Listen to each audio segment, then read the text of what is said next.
We're live. All right. Looks like we're live, everybody. Hey, well, you got Brandon and Sarah here, and we are the Harmonious Duo. And we decided to be in front of you today so that we can share with you if you've been building your business on social media sites and strictly social media sites, you've been doing it wrong and could possibly have been costing you a ton of money. Mm-hmm. So before we get into telling you or sharing with you exactly through our experience and through our training, exactly how we came to this conclusion and why we're so bold enough to tell you that if you're building your business online or on social media sites, you are doing it wrong. You're doing it wrong. And so who are we first? Okay, well, me, myself, I'm Brandon, and we have been in business for ourselves for about 18 months. I've been married to this beautiful woman, or engaged to this beautiful woman for about 3 years now. And almost 4. And so I actually got started in business for myself when I was about 16, but I could never get things rolling at all. So I was always found myself in restaurant jobs, working, tip from tip, day to day, thing like that. And it took me about 10 years before I opened my eyes to actually being open to something new. Now, that new thing at that time was poker. Okay, so I was actually introduced to poker from a friend of mine. I took it real serious, always had the entrepreneurial spirit inside of me, but I never really had a venue that I could go after. I did things throughout my life, like, I got my real estate license when I was 20, didn't really do much with it. Went and played poker professionally from the age of 25 until just about a year ago or a year and a half ago, 2 years ago when our daughter was born. Mm-hmm. And now, right as soon as I found out that she was pregnant and I was playing cards for a living, I just knew that there had to be something different. What happened to me, and any man out there knows that if you have been struck with the news that you're going to be a father, it excites you, but it scares the heck out of you. Oh my God. Yeah, it scared the heck out of me. And I didn't really know what to do. I just knew that I was playing cards for a living, which is gambling to most people. Now, even to the poker world, is gambling, but we like to justify it as just playing cards. It's mathematical, there's skill. So technically, I'm in charge of my strategy. So technically I'm in charge of my money, but you still run into things of inevitable loss that take your bankroll away and that cause you to actually eat less than, or to prevent you from actually doing what you want to do with your family. And that's actually worse than when you have a 9-to-5 job in my eyes, because the 9-to-5, at least you have that security of getting a paycheck. Now that paycheck might suck, but at least you're going to get it. I'd go to work sometimes and actually lose money. Well, not even just that.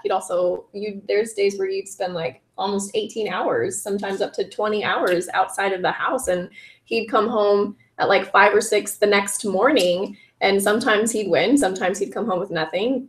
But I mean, it was worse than a 9-to-5, because he'd be gone all the time. Yeah. And you figure the lifestyle like that, that's not what I got into the business for myself for. I got into playing cards so that I could live an easier lifestyle. I wouldn't have a boss. I never wanted my own boss. Anybody out here watching this video most likely could agree with that, because it doesn't make any sense to go to work for somebody else's dream when you are yourself a passionate individual who has dreams of yourself, of your own.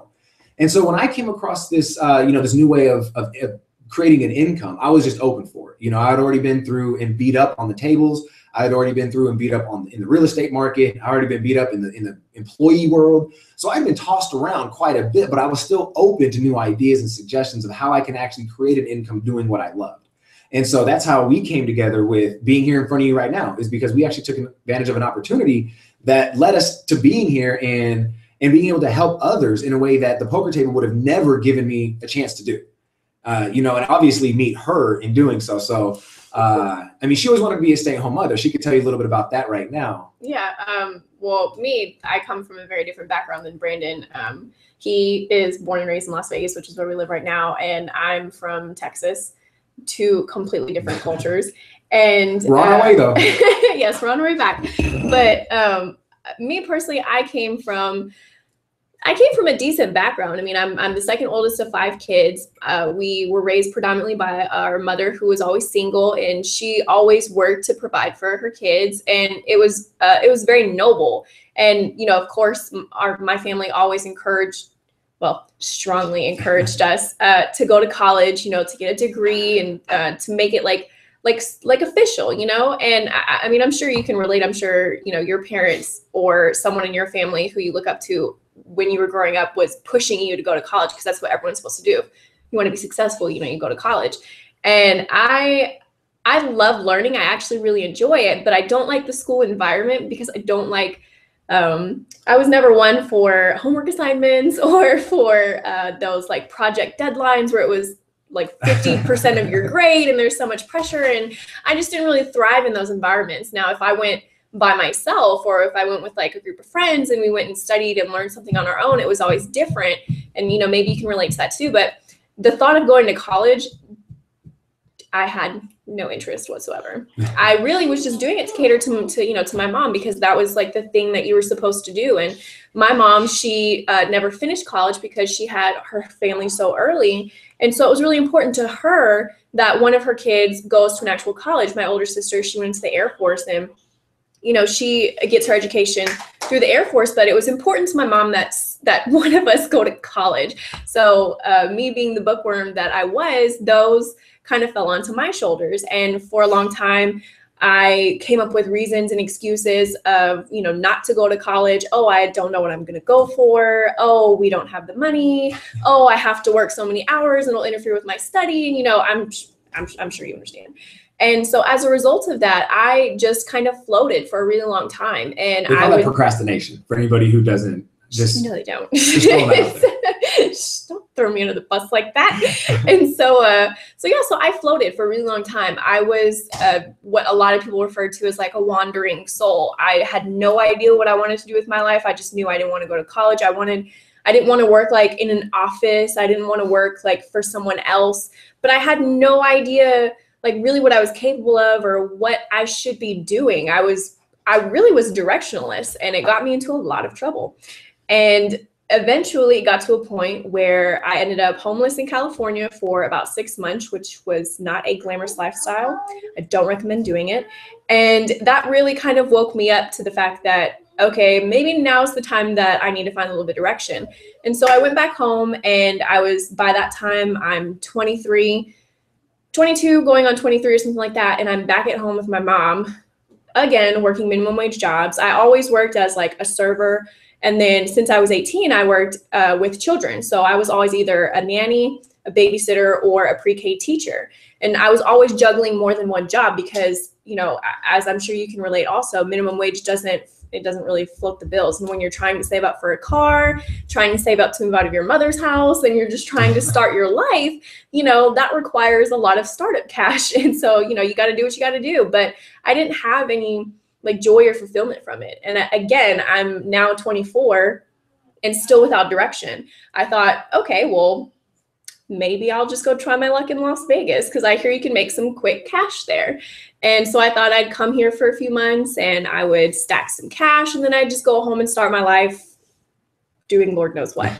And I ended up meeting him. And the only thing that I knew, like he said at that time, was that when it came to the point where I wanted to, if it got to the point where, you know, I wanted to start a family, the one thing I knew was that I did want to be a stay-at-home mom, because growing up, I knew that was very influential for me and my sister, was the fact that for the first major parts of our life growing up was that my mom was home and she was there for us morning, noon, and night. And that was very impactful in a positive way. And so I knew that because if you wanted to have like a really strong family that was built on core values, that it did help if at least the mom was there all the time.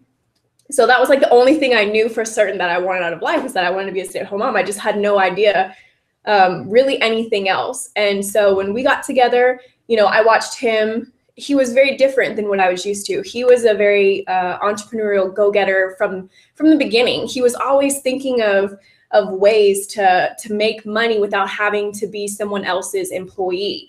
And that really intrigued me. And so we got to a point where I was actually considering starting my own baking business. And let's just say it was exciting. It was an exciting time. But let's just say if you don't really know what you're doing, it doesn't really work out that well. And I had no idea what I was doing. I was learning everything on my own from books that I would guess would be a big help with putting me on the right path. And so, needless to say, it didn't work. And it got to a point where he was doing really well with his poker, but then we got pregnant. And it seems like everything shifted, of course, at that point. And the streak that he was on when we first got together seemed to kind of stagger a little bit at that point. And I'm just going to go out and say it. I think it's probably because I freaked him out because I told him there was a baby in my belly. But, you know, we quickly realized that that's not a dependable lifestyle. And if we wanted to build a family, we needed something more dependable.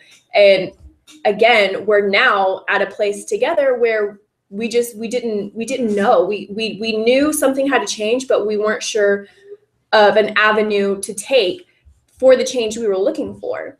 And, you know, maybe that's where you're at right now. Maybe you're in a position where you know something has to change, but you just don't know where to look or what to look for. And you're just feeling kind of stuck. And that's where we were. But the funny thing is, I don't know if you guys have ever heard this expression, but there's a saying that says, you know, when the student is ready, the teacher will appear.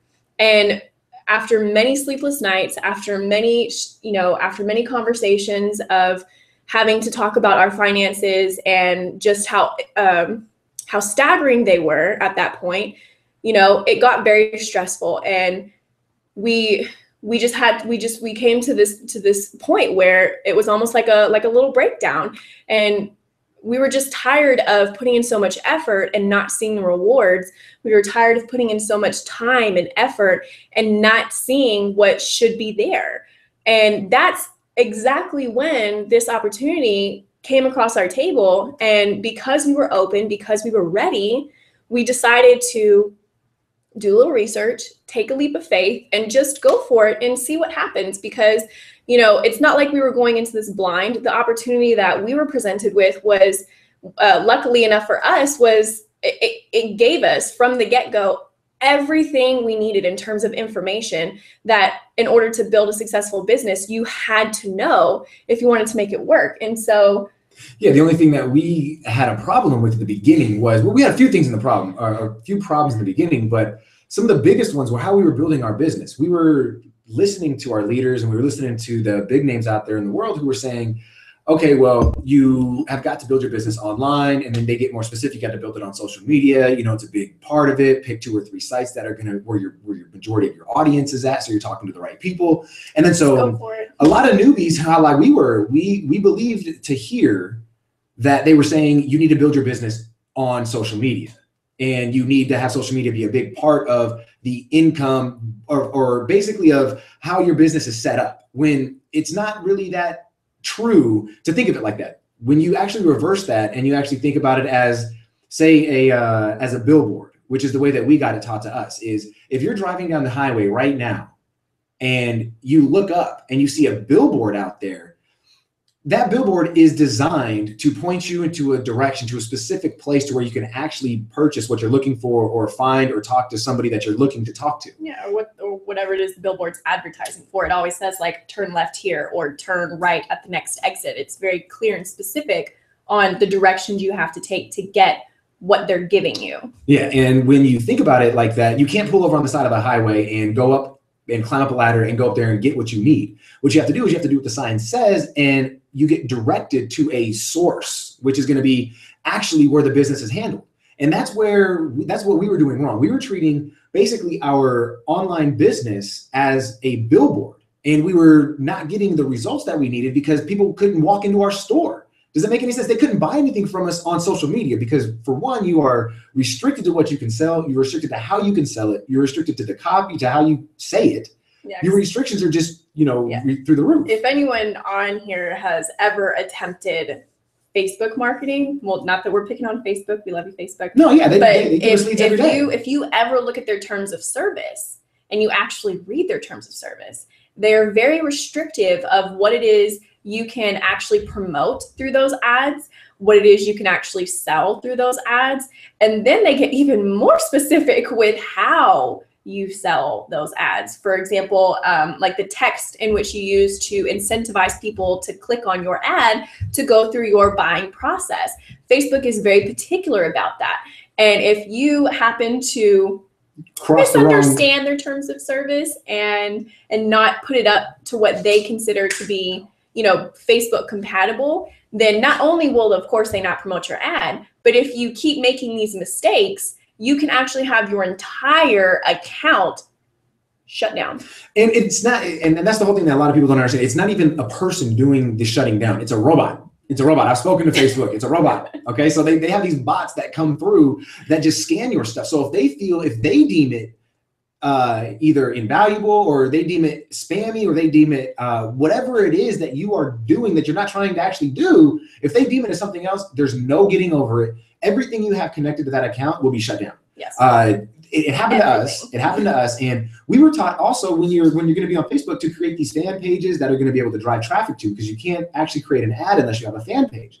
Well, if you decide to build your business on Facebook and you have all these ads with all these niches that you're getting all these leads from, pretty little fan page, which is connected to your personal account, of course, and then you get one of those flagged, everything is gone. Yes. Everything is gone, which means you have to start from scratch, and everything stops. Your business comes to a halt, which is now you have a lag time. And anybody who knows anything about gaps in time knows that that's not good, because any single week is going to take you a month to recoup. Any month is going to take you 3 months. Any 3 months is going to take you a year. So any lag period is disgusting for any entrepreneur to have to, go through. So when I had to go through this, I just wanted to make it basically a point to get out in front of everybody here and say that, look, there's something that we've been through in our early stages that hurt us. And if you are doing the same exact thing right now, and it's not just with Facebook either, it's with everything. Twitter, YouTube, Instagram, Vimeo, I don't even know what other ones, Pinterest. I mean, like you guys all know what social media platforms are out there. There's tons of them popping up every single day. And this goes across the board. But I want to mention something else. It's not just because I know personally that there are people who are attempting to build their business online using social media who don't go the paid marketing route. They don't use the advertising options. They don't create ads. Instead, what they do, which we also made this mistake as well, is we would send posts, right? Our status updates would be like this big, and it would be pitches, right? It's us talking about how, oh, so-and-so made this decision, and because of this decision, they got this amazing types of results. Then we'd list the results. And then we talk about how, none of this would even be possible if they didn't make the decision to join our team today.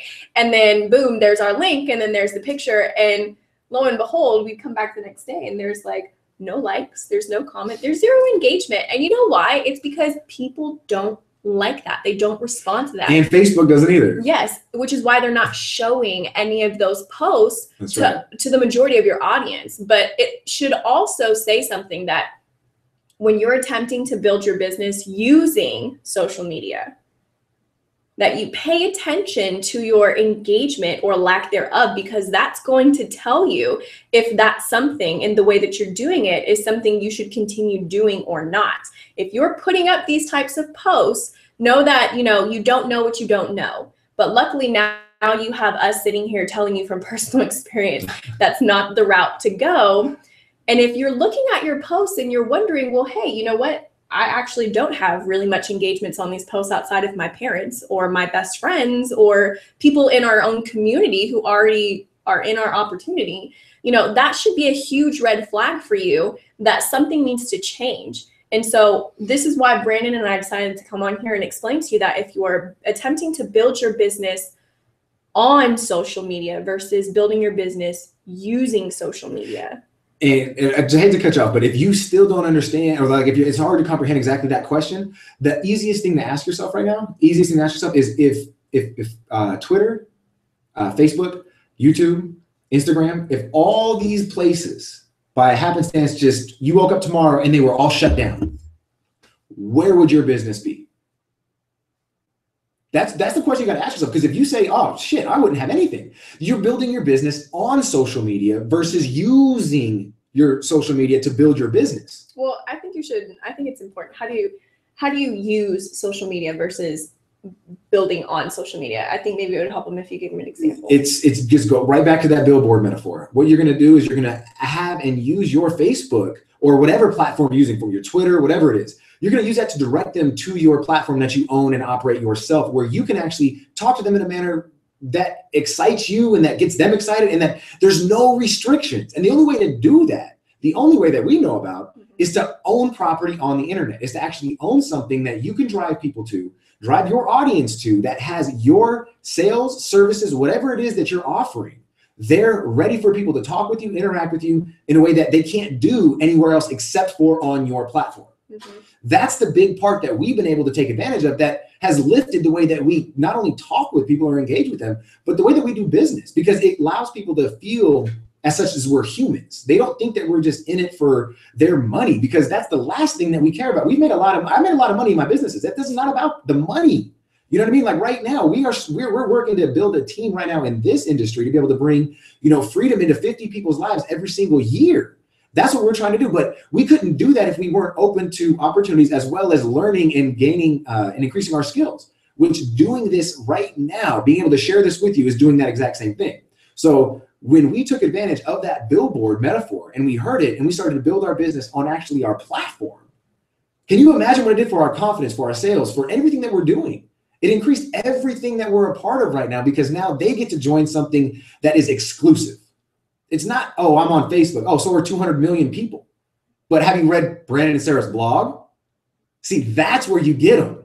And when he's referencing platform, that's what he's talking about. He's not talking about, going and getting a free website from like WordPress or from Tumblr or something like that. No, those types of shortcuts are actually going to cost you as much as it will if you continue to use social media to build your business, because of the fact that, once again, those websites are just like Facebook in the fact that you actually don't own that property. They do. And they have very similar terms of service as Facebook and other social media platforms. And they're very restrictive with what you can actually, no, let me rephrase that.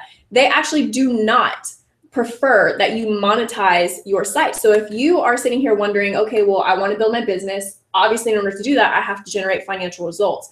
Well, guess what? WordPress doesn't like that. In fact, they will shut you down. And it doesn't matter if you're selling like cat stands or dog bowls or like chocolate covered strawberries. It literally does not matter. If you're attempting to monetize anything using WordPress, Tumblr, or a free site, yes, it's free, but it's actually going to cost you more, because everything, all the sweat, all the time, all of the equity that you put into building that free site will go up in smoke, because of the fact they have permission to completely eradicate your site whenever they choose without even notifying you, which is just like social media. What would you do if you woke up and suddenly the only method to which you could generate leads or business was gone? That would kill me. That would kill me. I know I'm not the only person that would feel like that. That would kill me. Yeah, but the good news is, you may be wondering, okay, well, there goes social media, and there's WordPress, there's Tumblr, there's Blogger, okay, well, what's the solution? Okay, so what do I do next? Well, the cool thing is the platform he's talking about is the same one we use. It's called Kalatu. And Kalatu is actually a Native American term. It means to tell your story. And when you're building a business, you have a story to tell. Every business is based off of a story. And every solopreneur or entrepreneur behind that business has a story to tell. Whatever it is that ignited your passion to start that business is your story.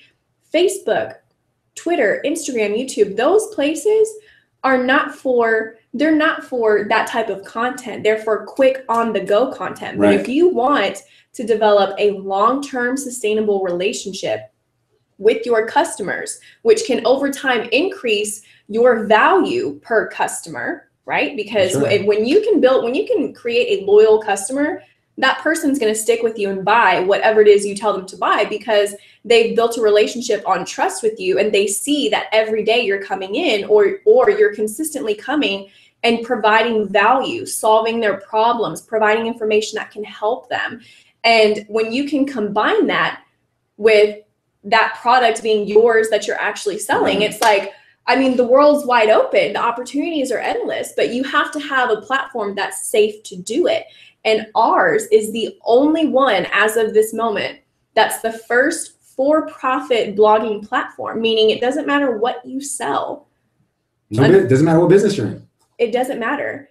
If you're on this site, you are the owner of this site, so you can create whatever type of content you want, as long as you're being ethical, right? So as long as you're not promising wild, out of the moon claims that is just ridiculous from, just from looking at it. As long as you're being ethical with what you're promoting and selling, you can sell whatever you want, when you want, in whatever manner you want, because you have a place now that's safe for you to do it.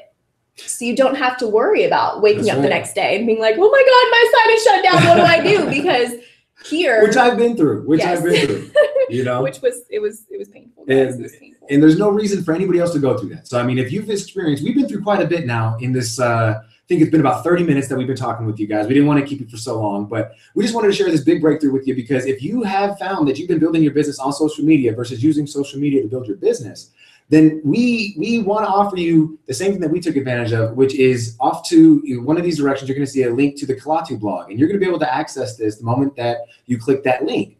After you do, me and her are going to be on the other side waiting for you to coach you through the beginning stages of this, so that you can actually feel comfortable getting started, and you can actually see how this is going to be a for-profit blogging system that can actually change the way that you do business forever. And if you already have a blog, it's still, feel free to check it out. I'm telling you, there's a 14-day money-back guarantee that there's no risk in it. You know what I mean? So if you just check it out, see what it's about, I'm telling you, you're going to be fully amazed at how little work you have to do to get this thing started, and how fast you can actually see the results from the rankings, from the profits, from anything that you're doing. Organic traffic on search engines, all of that like technical stuff that you have to do with free sites. We've taken care of all of that stuff for you. We've already built it into this blog, so you can literally be up and running in less than 10 minutes. It's true. It's true. And we've actually had 7-year-olds do it. So we're not BSing you on this. It's crazy.